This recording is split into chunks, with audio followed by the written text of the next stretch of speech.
열심히 살수록 내 나라에서는 바보가 되는 느낌. 저는 그 느낌 때문에 서양을 떠났어요. 세금은 더 냈는데 집은 더 멀어져요. 생활비는 계속 오르고 밤길은 더 조심해야 해요. 그런데 정치인은 계속 괜찮다고 말해요. 문제를 말하면 예민하다고 하고 불안하다고 말하면 과장한다고 해요. 열심히 못될수록 나만 손해보는 기분이 드는 거예요. 그래서 사람들이 조용히 자기 나라를 포기하기 시작하는 거예요. 근데 더 충격적인 건 아무것도 없는 사람들만 떠나는 게 아니라는 거예요. 오히려 공부 많이 한 사람, 기술 있는 사람, 안정적인 직장이 있는 사람, 사회가 가장 필요로 하는 사람부터 다른 나라를 보기 시작하는 거예요. 실패해서 도망가는 게 아니에요. 성공해도 남는 게 없다고 느끼니까 나가는 거예요. 왜 나라가 가장 붙잡아야 할 사람들이 제일 먼저 마음을 접는지 그건 뒤에서 다시 얘기해 볼게요. 근데 제가 미국에 살 때는 저는 기회 나라라는 말을 정말 많이 들었었거든요. 저도 처음에는 믿었어요. 미국은 크고 돈도 많고 열심히 하면은 뭐든 가능할 것 같잖아요. 근데 몇 년을 직접 살아보니까 기회 많은 만큼 한번 흔들렸을 때는 떨어지는 구멍도 엄청 크더라고요. 월급이 올라가면은 끝이 아니에요. 집세가 따라오고 보험료가 따라오고 차가 없으면은 움직이기가 진짜 힘들거든요. 사는 동네에 따라 밤 걷는 것부터 달라지고요.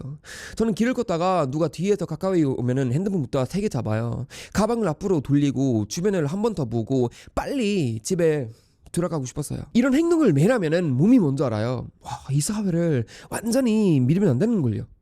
그런데 더 이상한 건 그 불안에 익숙해진다는 거예요. 처음에는 무서운데 나중에 그냥 습관이 돼요. 저 안에서 물건을 안 두고 밤에는 특정 길을 피하고 누가 다가오면은 거리를 먼저 계산해요. 그러면서도 원래 다 그런 거지 라고 말해요. 아니에요. 원래 다 그러는 거 아니에요. 저는 한국에 와서 그걸 알게 돼가지고 밤에 밥을 먹고 집까지 걸어갔는데 계속 뒤를 확인하지 않아도 되는 것. 휴대폰을 손을 틀었다가 누가 낚아챌까 먼저 생각하지 않아도 되는 것. 사소해 보이지만 이런 불안이 머릿속에서는 자취하는 공간은 엄청 크거든요. 그 불안 하나가 빠지면은 삶이 그만큼 넓어져요. 그래서 제가 한국을 좋아하게 된 건 단순히 변해서가 아니었거든요. 여기서는 제가 사회에 노력한 만큼 뭔가 돌아온다는 느낌이 있었거든요. 한국어를 배우고 문화를 이해하려고 하고 예를 지키고 제가 가진 기술을 보여주면은 완벽하지 않아도 달라진다는 게 있어서요. 사람들의 태도가 달라지고 기회가 생기고 관계가 생겼어요. 저한테는 그게 정말 중요했었거든요. 노력하면은 적어도 바보가 되지는 않다는 느낌. 반대로 스웨덴을 생각하면은 마음이 복잡해요. 저는 스웨덴을 싫어하진 않아요. 여러분 오해하지 마세요. 제가 자란 곳이고 가족도 있고 제 언어가 있고 아직도 그리운 게 진짜 많거든요. 뭐 예를 들어서 여름 저녁에 해가 늦게 지는 곳, 조용한 동네, 오래된 친구 그런 건 지금도 좋아하거든요. 근데 좋아하는 것과 돌아가서 살고 싶은 건 완전히 다른 얘기예요. 스웨덴으로 돌아가는 걸 상상하면은 제일 먼저 드는 생각이 설렘이 아니었었거든요. 내가 거기서 미래를 만들 수 있을까? 그거였어요. 열심히 공부하고 좋은 직장을 얻고 돈을 벌어도 세금과 생활비는 계속 오르고 집을 구하기도 어려워지고 공공 서비스는 점점 느려진다는 거 느끼면은 사람을 찢어요. 세금이 높다는 것만 문제가 아니에요. 학교도 병원도 힘든 사람을 돕는 제도도 필요하죠. 근데 많이 냈는데 내가 사는 사회가 더 좋아진다는 느낌이 없으면은 얘기가 달라져요. 병원은 더 기다려야 하고 학교는 더 힘들어지고 치안에 대한 불안은 거지는데 문제를 말하기는 더 어려워져요. 그때부터 세금은 연대가 아니라 벌처럼 느껴져요. 특히 성실한 사람에게요. 규칙 지키고 약속 지키고 일하고 세금 내고 남에게 피해 안 주려고 하는 사람은 원래 그게 소리 안 내거든요. 그냥 한 번 더 참아요. 회사에서도 책임감 있는 사람에게는 일이 더 같잖아요. 저 사람은 하니까 사회도 똑같아요. 조용히 버티는 사람에게는 계속 더 얹어요. 그러다가 어느 순간 사회가 그 사람들의 양심을 공짜로 쓰기 시작해요. 교사는 아이들을 가르치려고 학교에 갔는데 수업 말고 감당한 일이 계속 늘어요. 의사는 사람을 치료하려고 공부했는데 돈과 행정과 시스템 사이에서는 찢어요. 사업하는 사람은 일자리를 만들고 세금을 냈는데 성공할수록 벌 받는 기분이 든다는 거예요. 이 사람들이 세금을 내기 싫어서 그러는 게 아니에요. 사회가 최소한의 약속은 지켜주길 바라는 거예요. 안전, 교육, 의료, 주거. 그리고 말을 했을 때는 들어주는 정치예요. 그런데 계속 조금만 더 이해해달라고 하면은 결국 이런 질문이 나와요. 왜 항상 책임지는 사람만 더 이해해야 하지? 이 질문이 쌓이면은 분노보다 먼저 비로가 와요. 제 친구들이랑 얘기하다 보면은 목소리부터 내려가거든요. 헨리야, 여기서 더 좋아질 것 같지 않아. 아이를 여기서 키우고 싶은지 잘 모르겠다. 다른 나라에서 다시 시작할 수 있으면 해보고 싶다. 이 말이 무슨 이유가 있거든요, 여러분. 사람은 화가 나면은 아직 기대가 있는 거예요. 바뀌길 바라니까 소리치는 거죠. 그런데 기대가 없어지면은 말도 안 해요. 그냥 검색해요. 어디에서 살 수 있는지, 어떤 비자가 있는지, 자기 기술 어디에서 통하는지, 아이 학교는 어떤지, 생활비는 얼마나 드는지. 낮에는 평소처럼 회사 가고 사람들과 웃고 세금도 내요. 근데 밤에는 혼자 조용히 줄거리를 만들어요. 진짜 위기는 여러분 거리에서 시작되지 않아요. 조용한 검색창에서 시작돼요. 정치인은 사람들이 시위해야 위기라고 생각해요. 회사는 직원이 사표를 내야 불만을 알아요. 나라도 사람을 떠나야 문제를 느껴요. 근데 그때는 이미 늦었었거든요. 떠나는 사람을 공항에 가기 훨씬 전부터 마음을 접었었거든요. 저도 그랬어요. 미국에서 살면서 어느 순간 깨달았어요. 여기서 계속 살고 싶은 미래가 잘 안 보인다는 걸요. 큰 돈을 벌 수 있어도 매일 긴장하며 살고 싶지는 않아요. 스웨덴으로 돌아가는 것도 검색했지만 돌아가면 변할 거라는 기대보다 다시 답답해질 것 같은 느낌이 더 컸어요. 이건 인정하는 게 생각보다 슬펐어요. 자기 나라가 싫은 것도 아닌데 좋아하면서도 돌아가고 싶지 않다는 게요.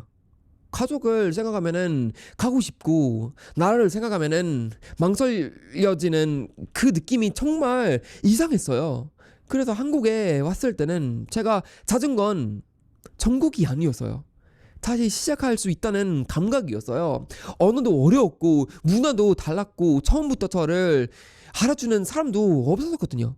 그런데 적어도 제가 움직이면은 뭔가 달라졌어요. 한국어를 더 배우면은 대화가 깊어졌고 문화를 존중하면은 사람들도 저를 더 진지하게 봤어요. 제가 할 수 있는 일을 꾸준히 보여주자 기회를 주는 사람도 생겼어요.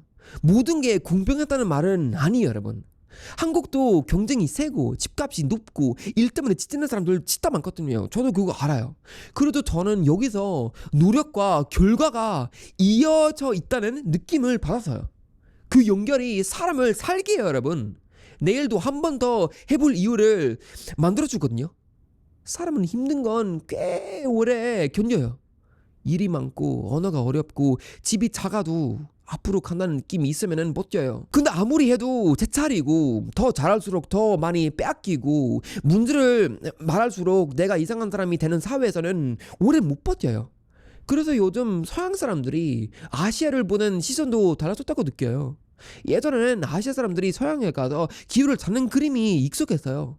지금은 서양에서 교육받고 기술도 있고 뭐 직업도 있는 사람들이 한국이나 일본, 싱가포르, 동남아 같은 곳에서는 다른 삶이 가능한지 생각해요. 아시아도 완벽하지 않아요, 여러분. 오해하지 마세요. 한국에도 압박이 있고 다른 나라에도 뭐 각자 문제가 있어요. 근데 새 나라에서 겪을 불편이 자기 나라에서 느끼는 절망보다 견딜만 하면은 사람은 움직여요. 이 차이가 커요. 불편해도 미래가 보이면은 남아요. 편해 보여도 미래가 안 보이면은 떠나요. 그리고 여러분, 처음에 말한 질문으로 돌아가야 할 것 같은데요. 왜 사회가 가장 필요로 하는 사람들이 먼저 마음을 접을까요? 그 사람들은 선택지가 있어요. 다른 나라에서도 쓸 기술이 있고 움직일 돈도 있고 아이를 데려갈 기회도 뭐 세울 수 있어요. 무엇보다 자기 가치를 알아요. 사회가 계속 넌 어차피 안 떠날 거야, 책임감 있으니까 더 잠을 거야 라고 생각하면은 어느 날 그 사람들은 가장 조용한 방식으로 대답해요. 떠나는 걸요. 저는 이걸 배신이라고 생각하지 않거든요, 여러분. 오래 버틴 결과라고 생각해요. 나라가 자기 말을 듣길 기다리고 문제가 좋아지길 기다리고 자기가 내는 세금과 노력이 언젠가는 돌아올 거라고 믿다가 결국 포기한 거예요, 여러분. 그래서 서양을 비판하는 제 마음 밑에는 화보다 슬픔이 더 커요. 제가 자란 사회들이 그냥 원래부터 나빴던 거 아니었거든요. 개인의 자유, 사생활 존중, 다른 삶을 인정하는 태도는 지금도 소중해요. 근데 좋은 가치도 시스템이 무너지면은 사람을 지켜주지 못해요. 자유가 있어도 밤길이 무섭고 복지가 있어도 필요한 순간에는 서비스를 못 받고 민주주의가 있어도 평범한 사람들이 말을 아무도 듣지 않으면은 결국 다른 곳을 찾아요. 제가 무서운 건 한국도 책임지는 사람들에게는 계속 더 얹고 문제를 말하는 사람들의 태도부터 공격하고 성실한 사람들이 버티는 걸 당연하게 여기기 시작하면은 같은 일이 생길 수도 있다는 거예요. 처음에는 아무도 못 느껴요. 사람들은 여전히 출근하고 세금 내고 아이를 학교에 보내요. 겉으로는 다 돌아가요. 근데 속에서는 하나씩 끊겨요. 먼저 기대를 쳐봐요. 그 다음엔 말을 줄여요. 돈을 다른 곳에 옮기고 아이에게는 다른 언어를 배우게 하고 비자를 알아보고 집을 정리하고 마지막에는 몸이도 따라가요. 비행기 표는 마지막 단계일 뿐이에요. 진짜 출국은 훨씬 전에 끝나요. 제가 서양을 떠나는 이유도 결국 그거였어요. 저는 제 나라를 미워해서 떠난 게 아니에요. 여러분 오해하지 마세요. 좋아했기 때문에 오래 고민했어요. 그런데 어느 순간 제 나라가 저 같은 평범한 사람들의 미래를 먼저 보겠다고 느꼈어요. 열심히 살수록 바보가 된 느낌. 그게 사라지지 않았어요. 그래서 저는 다른 나라에서는 다시 시작했었거든요. 완벽한 나라를 찾는 게 아니에요. 내가 지킨 약속을 사회도 어느 정도 지켜주고 내 노력이 허공으로 사라지지 않고 내일이 조금은 나을 수 있다고 믿을 수 있는 곳은 찾아요. 사람이 자기 나라를 떠나는 가장 슬픈 순간은 공항에서가 아니거든요. 검색창에 다른 나라 이름을 짓는데 이상하게 마음이 변해지는 순간이에요. 그 순간부터 고향은 돌아갈 곳이 아니라 떠나야 숨을 쉴 수 있는 곳이 돼버려요.